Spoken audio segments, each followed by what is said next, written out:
Hello, people of no color and no culture.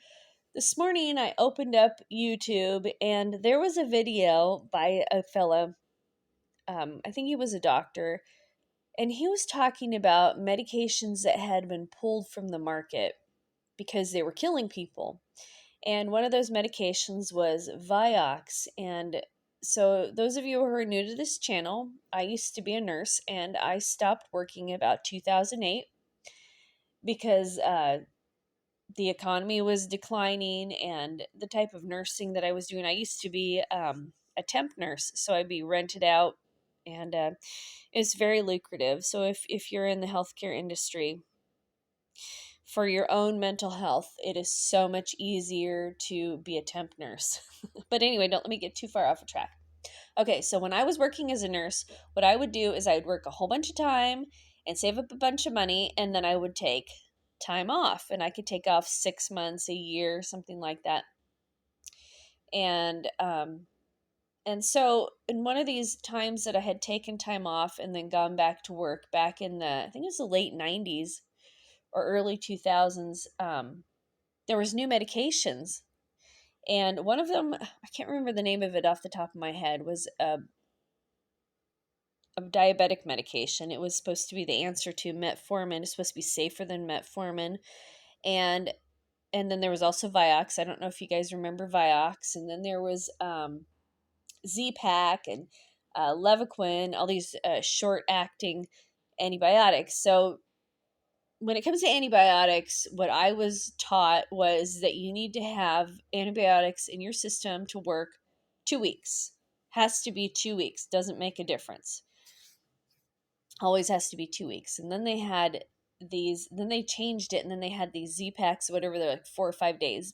It totally went against everything I had ever learned about antibiotics. And so it was just really weird. The FDA was approving really dangerous medications, and they have a history of approving dangerous medications, and they have a history of having medications pulled and class action lawsuits. So it was this diabetic medication. It was Vioxx. I think it was about 5 or 6 different medications that had come out. And so then after watching that video, it brought back the reason why I am so resistant to anything new, because once you make this rule in your mind about what you're going to and not going to do, like I personally will not take a medication if I have to. I don't take any medications, but if I have to take a medication, I will not take anything that has not been on the market for 50 years. Because what I've realized that the FDA and the government does, because these corporations run the government, the FDA allegedly, or the drug companies allegedly test all these medications before FDA approval, and we know that's not true. And what they do is they use the general public for their testing. They are the guinea pigs. So anytime you get anything that's newly FDA approved and you're taking it, you're the guinea pig. And so then we have No-No-19 shots. And then I look here on the internet because I want to talk about this, and I find this article. Biden will end the No-No-19 shot mandates for federal workers and international travelers on May 11th. And then, of course, new question here, why 5/11? What's the significance of 5/11? We know that 911 is emergency, 411 is information, 311 is non-emergency. Why do they have these numbers followed by 11? I don't understand.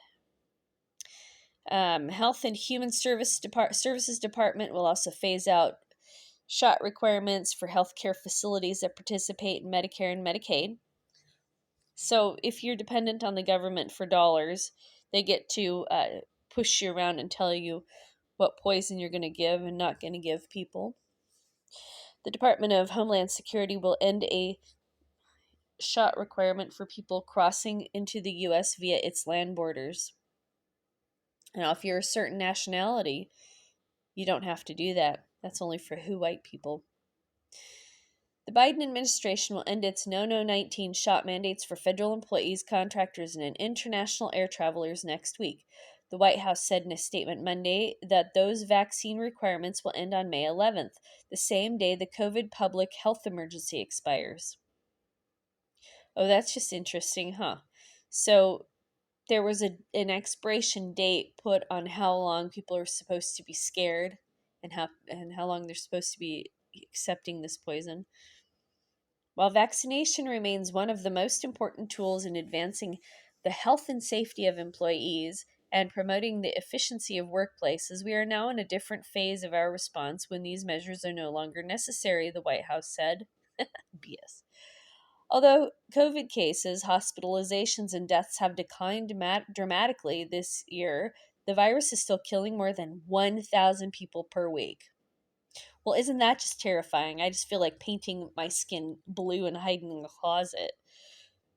The Health and Human Services Department will also start phasing out its vaccine mandates for healthcare facilities that participate in Medicare and Medicaid, the White House said. In addition, if you're not in the United States, Medicare is the insurance that elderly people can get through the government, and then Medicaid is welfare insurance or free insurance that low income or no income people get through the government, the White House said. In addition, it will end vaccination requirements for Head Start programs.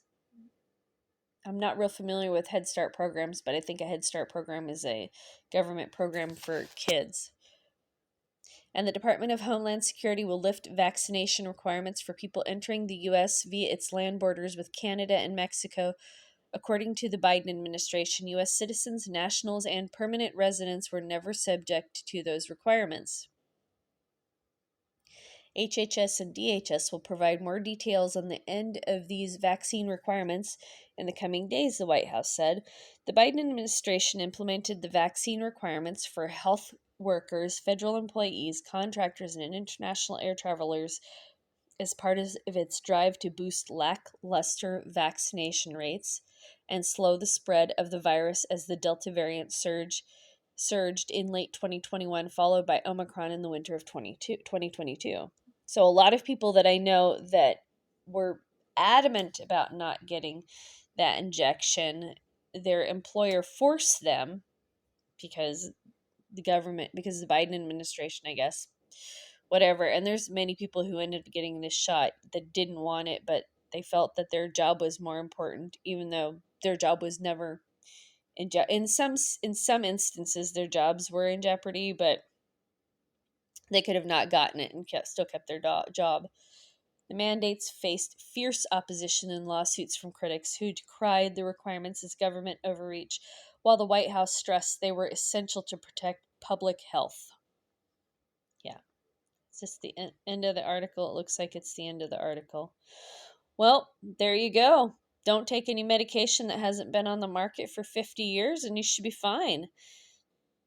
Thank you so much for listening. I look forward to your thoughts below.